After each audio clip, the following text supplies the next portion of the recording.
Welcome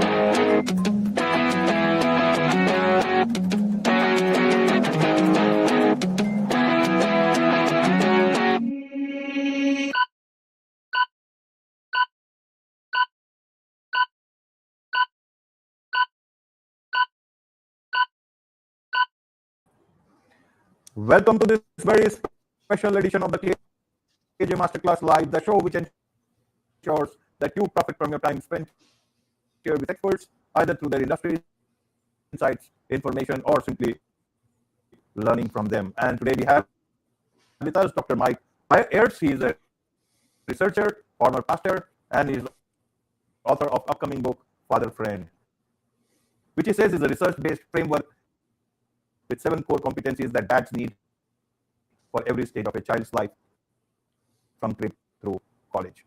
Welcome to the show, Dr. Mike. Thank you. I'm so glad to be with you. You are welcome. Welcome to the show. Welcome to India in this online form, Dr. Mike.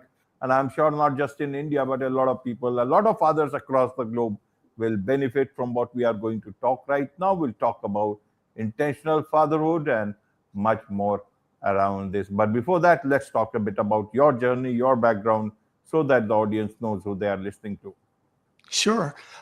So I have 3 young adult children, and I have 4 grandchildren.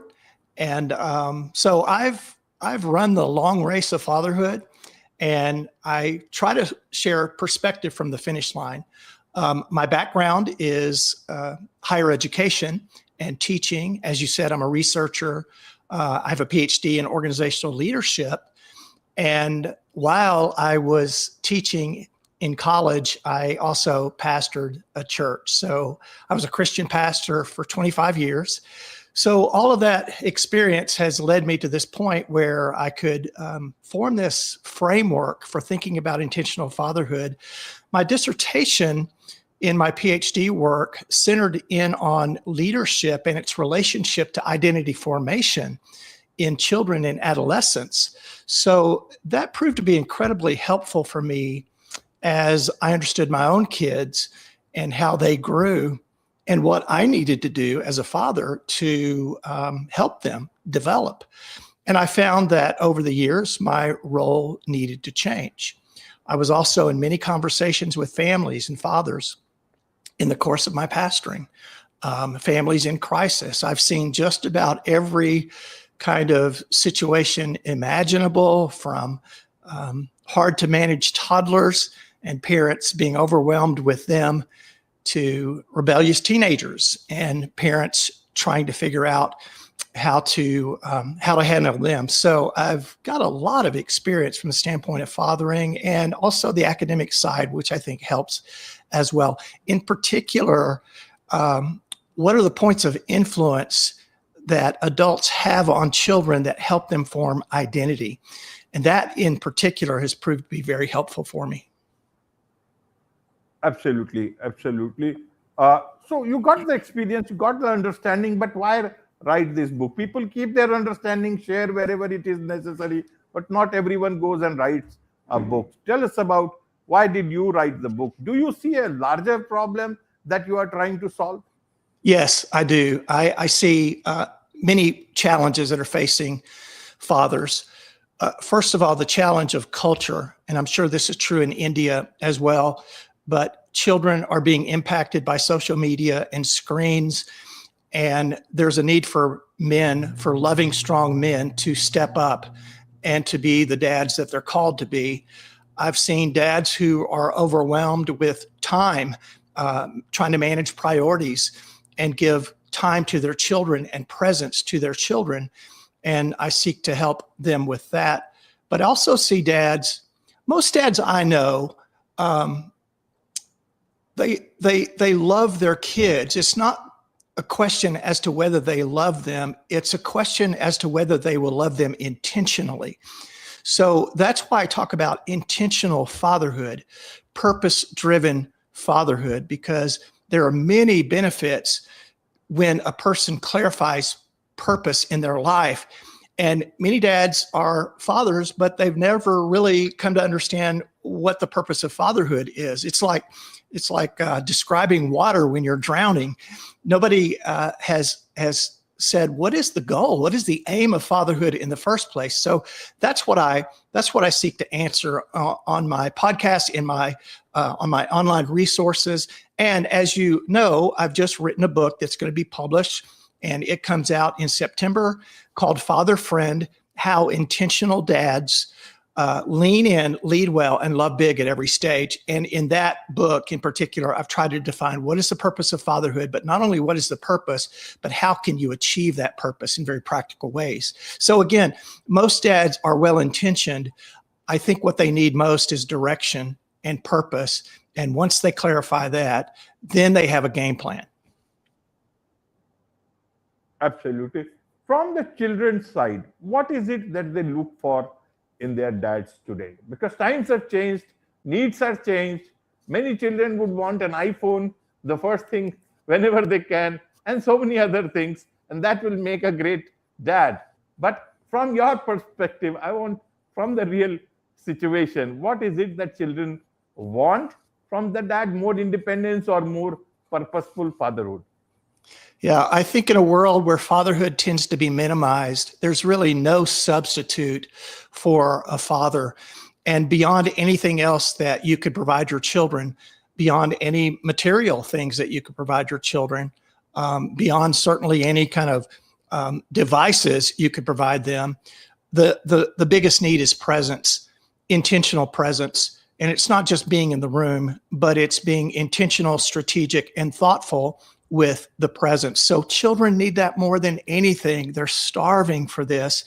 And that intentional presence looks differently across the phases of a child's life. And so in my book, I've talked about how there are 4 stages to intentional fatherhood.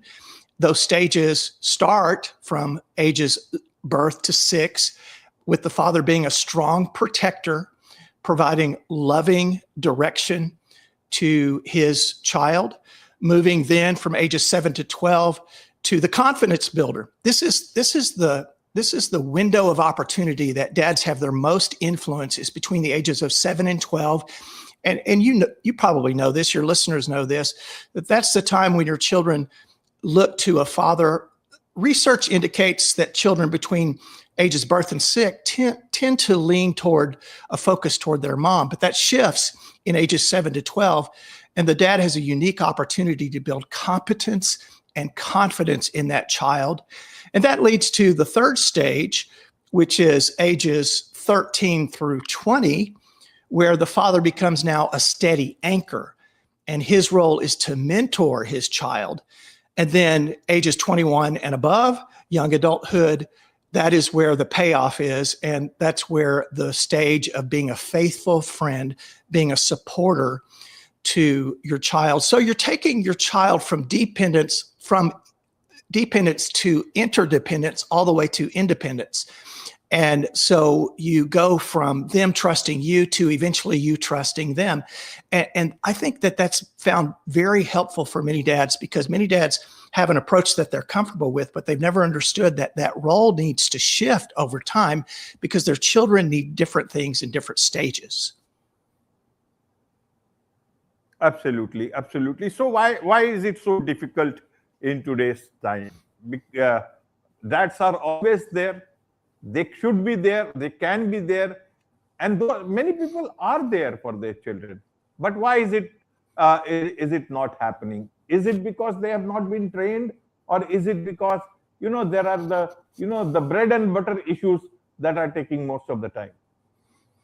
Yeah, I think it's both and. I think the stresses of life, the stress and the pressure of work and providing for a family is difficult. I think that many fathers have never been trained. If you go to a bookstore, or if you look on Amazon and you look for parenting books, you're going to find quite a few books on parenting. You're going to find quite a few books on motherhood, but you will find few books on fatherhood, books that actually provide a framework for thinking about how to show up intentionally. You can find parenting hack books where they're talking about feeding schedules and diaper changes and those kinds of things. But I think many dads have not been trained as a way of thinking. That's why my resource is called Thinking Dads, because I'm challenging men to think strategically and rationally about their role in a child's life. And when a dad thinks that way, he shows up for his kids in that way. He sends a powerful message to his kids that you matter, I'm here, and I'm all in with being the father that you need me to be. So many men struggle to find the balance between work and family. And I think part of that struggle is because they don't understand the purpose behind it. And let's be honest, we all have to work. And yet we also need to be honest about time that we have at home. How are we scrolling on our phones? How are we distracted by online entertainment? How are we using the time that we have? That doesn't mean that every moment needs to be profound. It doesn't mean that men don't need to relax and restore themselves and have some downtime. But what it does mean is asking an honest question: how am I showing up for my children? And I think when that is in the forefront, then men begin to act differently. Purpose has this amazing way of providing focus and concentration. When you declare what your purpose is, it provides amazing benefits. One of those is accountability. When we have a purpose before us, we now have a measuring stick, a GPS, by which to measure how we're doing. If we're doing well, then great, we keep going. If not, we recalibrate and we change in order to meet the needs of our children as a father. So I think it's a very complex challenge that men face. And I think the biggest thing is understanding, first of all, what fatherhood is all about. Absolutely. So what does a father friend mean? The book title that you have. Yeah. To me, it means a very simple definition. It means men who lean in with presence, who lead well with responsibility, and who love big with passion. So it's about presence, purpose, and passion. And if men can wrap their minds around that purpose, then I think they have a roadmap for moving forward. Many men are comfortable providing one form of leadership to their children. You've seen this to be true. There are some men that are comfortable with directing and confronting and correcting their children. There are other men who are not comfortable doing that. And so what I found is that men tend to give their children what they're most comfortable with, not what their children need. And so when we decide on a purpose and we understand the roles of fatherhood for these different stages, then I can say, well, I'm going to bring my energies to this particular purpose in this particular season in order to be the most effective father that I can be to my children. So the big question is not what's most comfortable to me as a father, or what do my kids want? The big question is, what do my kids need? And those needs are determined by who the child is, by the season of growth that they're in, and by the situation. But then again, thinking purposefully and intentionally, I bring to my kids what they need. And this is what love is. Love is giving to another person what they need when they need it. It's not giving what I'm comfortable giving. It's not giving what the other person necessarily wants, but it's giving to them what I need. That's intentional fatherhood. Absolutely. So how does your book help actually on the ground? And if people say, Dr. Mike, I want to be sure that the path I'm taking is absolutely the right path. Or is it only Dr. Mike's path, or is it something much more universal? How would you want to explain that to them? Sure. Well, it's much more universal. First of all, research tells us, developmental experts tell us that children develop in certain stages. That's just a universal truth. and they need different things from their parents at different times. And those are universal truths. So my book is research backed in that sense. And what I try to provide in the book are a few things. First of all, I try to define a clear purpose for fatherhood, and that is to become your child's father friend, to find the balance of authority and affection, correcting and connecting, strength and tenderness. In that tension is found the balance in being the kind of father that your child needs to be. And so many men think either or, but it's both and. We need to be both a father leading responsibly to our children and a friend, having an emotional connection with them, because our leadership of our kids has much more credibility when we do it out of the motivation of love. When our children know beyond a shadow of a doubt that they are loved by their father, that when push comes to shove, their father will sacrifice for them. When a child knows that, then your leadership of them has great credibility. So trying to define in the book, defining the purpose of fatherhood, that is becoming a father friend, but then also sharing in detail a 4-stage model of fatherhood. Like you said, the path to walk. Okay, I know what my purpose is, but it's one thing to know a purpose. It's another thing to know how to implement it. So in the book, I share this 4-stage model: the strong protector, the confidence builder, the steady anchor, the faithful friend, where a father's role shifts from leader to coach to mentor and then to friend in the young adult years. And so with that framework, I provide in the book attitudes and actions that go along with each of those stages. And then after that, in the second half of the book, I provide 7 competencies for implementing this purpose and model. Because again, it's one thing to know what to do. It's another thing to have the will and the motivation to do it. So these 7 competencies provide the backbone and the fuel and the motivation that give credibility to the masculine leadership that fathers need to have toward their children. Those 7 competencies are self-awareness, affirmation, leadership, integrity, courage, discipline, and then sacrifice. And I believe if men will focus on those competencies, which, by the way, aren't just skills to develop, they also develop the character of a man, which is the most important thing when it comes to influencing your children, the level of character, integrity, and trust that you've built with your children. Those 7 competencies help to form that kind of trust and credibility. So that's what my book outlines. I'm very excited for it to get published. And once it is, I'd love to come back on your show and talk about it a little bit. Absolutely. Absolutely, Dr. Mike. One last question I want to have is the state of society as it is. With so many, with the divorce rate, single moms and everything. Yeah. How do they make use of your book?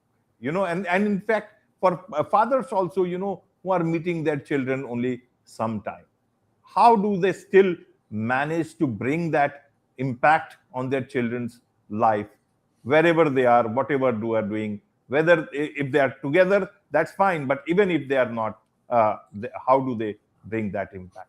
Yeah, that's a good question. And that's a reality of our world, right? 1 out of every 2 marriages in the United States ends in divorce. And so you have single mothers, single fathers. I've actually written a section in the book to single mothers and to single fathers, helping to include them in this parenting role and understanding how to impact their children. With single mothers, I talk to them quite a bit, and I say to them, listen, a strong, loving man's presence is really irreplaceable. And it's not a role that you need to try to fill. You can be used in a powerful way to influence your children to the degree that is possible.